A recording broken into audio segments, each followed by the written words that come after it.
I saw you on Starrcade 85, I Four. believe. Four. Oh, wait, four. The other night I was watching it. I watched a bunch of them the other night. And I saw you on there. You were the first match with Mike Davis for that World Junior Heavyweight Championship. Yeah. What was that like for you that night at Starrcade? I mean, you were a young man, and just tell us a little bit about that experience.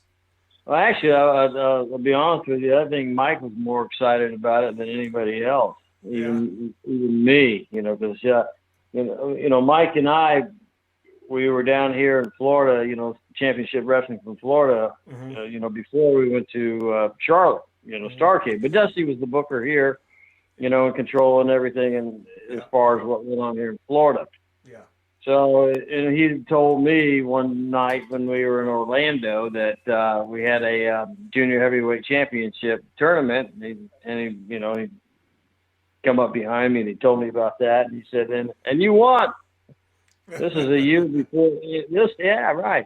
It was a year before anything even, before I even went to Charlotte. Even though I had no clue I was going to Charlotte. Yeah. But, to the time that I was here in Championship Wrestling in Florida, CWF, I traveled with Mike Rotunda and Mike Davis. Okay. So they became my, three best friends at that point in time, especially Mike Rotunda and I, because we, when we drove to towns and this, that, or hung out together, we'd always go end up somewhere. My brother lived in Lauderdale. We'd go fishing or whatever. Okay. So anyway, we traveled together all over the place, and then Mike Davis and I became really good friends. I remember, we going across Highway 60, going heading south, and there's a rattlesnake in the middle of the road. And he wanted to get out and play with it, and Mike Rotunda. and Mike Rotunda stops, so he lets him get out and go play with it. And he's got this umbrella. And he's over there, he's playing with this rattlesnake, and I'm right behind him. I'm not getting too close because I don't care for rattlesnakes to begin with. Yeah. And he's poking at it with that umbrella, and I goose him. And, oh, geez, he jumps 3 feet in the air, turns around, and smacks me right across the head with that umbrella. Oh, no. Yeah. Yeah. So, I mean, the history of the things that Mike and I, both Mikes, but Mike Davis, in this situation, was, pretty much key to the story is that we were good friends. And he'd always come, I had a match in Fayetteville, North Carolina. Mm-hmm. And they all were up there watching the match, Dusty, Mike, and all this and everything. And, it was a really, really nice, good match. And, I walked back up in there and everybody's like in awe. It's the first match. And it was with Barry of the Horowitz. Okay.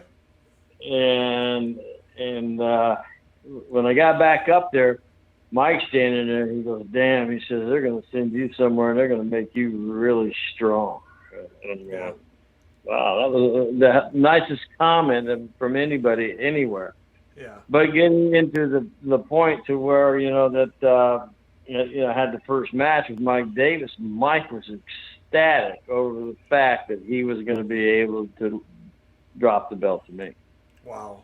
It was an honor to him because he just thought so much of me, and just it was just so it made me feel so good inside that the guy really because a lot of guys, they get a little animosity here and there about small trivial type things, and but he truly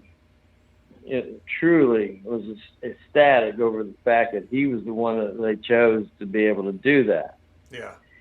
And, going into the match, it was exciting for me. I mean, I never really got the full effect of everything about being in wrestling the way everybody else did. Because, one of my hardest things to do is to be able to talk on TV or the camera or do a promo or stuff like that. I wasn't good at it, Yeah. But, going into this and all that, that match in itself for the first time, becoming world junior heavyweight champion was one of the biggest honors in the whole wide world.